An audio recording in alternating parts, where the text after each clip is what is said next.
আগামী 15 এপ্রিল থেকে পরবর্তী 11 জুন পর্যন্ত 58 দিন সাগরে অর্থাৎ বঙ্গোপসাগরে সকল ধরনের মাছ ধরার ট্রলার যেতে পারবে না। মূলত মাছের প্রজনন ও উৎপাদন বৃদ্ধির লক্ষ্যে এমন সিদ্ধান্ত। আমরা যেখানে রয়েছি এটি হচ্ছে কক্সবাজার শহরের ফিশারি ঘাট।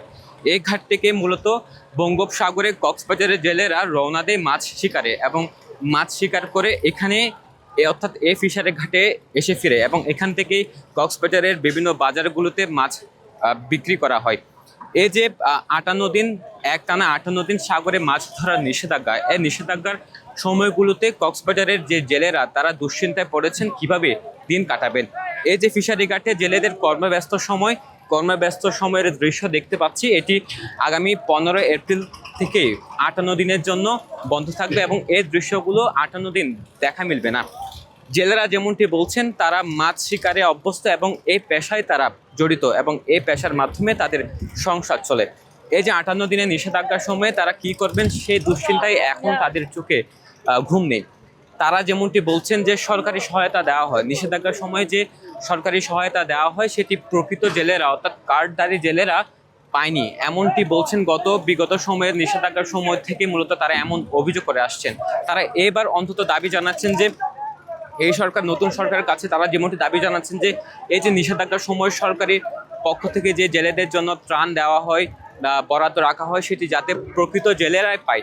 একই সাথে তারা যেমনটি অভিযোগ করেন যে মাছের প্রজনন বৃদ্ধি ও উৎপাদন বৃদ্ধির লক্ষ্যে মূলত এই যে নিষেধাজ্ঞা দেওয়া হয়, কিন্তু এই সময়গুলোতে ভারতীয় জেলেরা বাংলাদেশের জলসীমায় প্রবেশ করে মাছ শিকার করে নিয়ে যায়, যাতে মাছের প্রজনন ও উৎপাদন ব্যাহত হয়।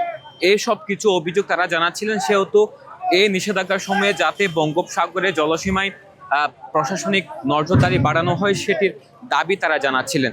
একদিকে জ্বালানি তেলের সংকটের কারণে অনেক ট্রলার মাছ শিকারে যেতে পারছেন না, অন্যদিকে গত একদিনে একটানা দুবার কালবৈশাখী ঝড়ের মুখোমুখি হয়েছে কক্সবাজার এবং সাগর উত্তাল রয়েছে। সব কিছু মিলিয়ে জেলেদের দুশ্চিন্তা আর সবচেয়ে বেশি বেড়েছে। অনেক ট্রলার কিন্তু এখনো পর্যন্ত কক্সবাজারের এই ঘাটে নোঙর করে রেখেছে।